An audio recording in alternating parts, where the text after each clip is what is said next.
Welcome back. We'll continue with the news. Action Aid Zambia, through its youth initiatives, Youth Action Zambia and Youth for Parliament, have called on President-elect Hakainde Hichilema to consider appointing youths and women in his cabinet and key positions of government.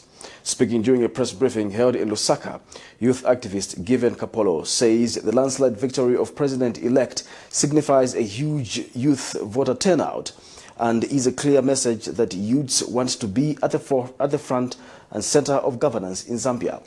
Details in the following report. According to the Electoral Commission of Zambia, ECZ, over half of the registered voters were young people below the age of 35.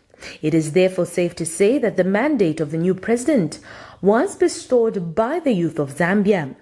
It is for this reason that Action Aid Zambia, through its youth initiatives, has called on the incoming president, Mr. Hakainde Hichilema, to consider how he will fully embrace youth, be inclusive and ensure that Zambia's development and growth trajectory is anchored on a strong intergenerational consensus. One of the youths, Ms. Given Kapolo, has urged the incoming government not to forget the promises made to the people, as it is a common trend among leaders. Accounts to the electoral promises that pertain to youth empowerment, which include free education, access to land, business opportunities, meaningful employment, and participation in governance, of course, as articulated in the UPND manifesto. Ms. Kapolo added that there is need to provide financial resources and support youth groups and civil society.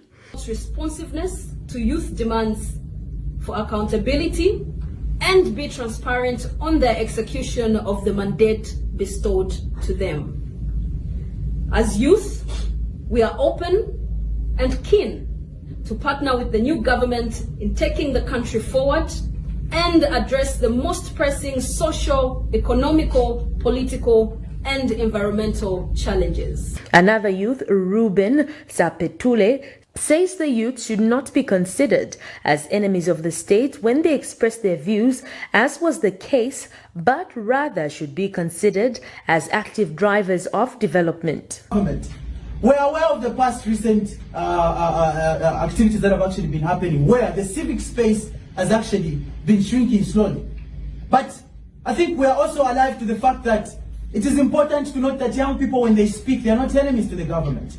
They are aware about issues that hinder them, hence they have the best solutions to the challenges that they're actually facing. So when they stand to speak, don't see them to be enemies. Don't see them to be people who are against the government, but see them as active drivers because they are standing to defend their future.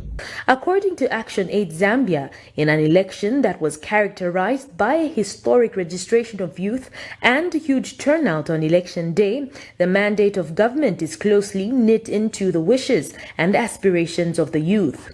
As young people, especially first-time voters, managed to push the voter turnout to 70.9%, a huge leap from the 57.7% recorded in the 2016 polls. Liseli Kanyanga Muvanga, Camna TV News in Lusaka. A distressed group of about 23 people who were polling agents of a Kanyama independent candidate in the just ended general election have lamented how they were made to work without being paid.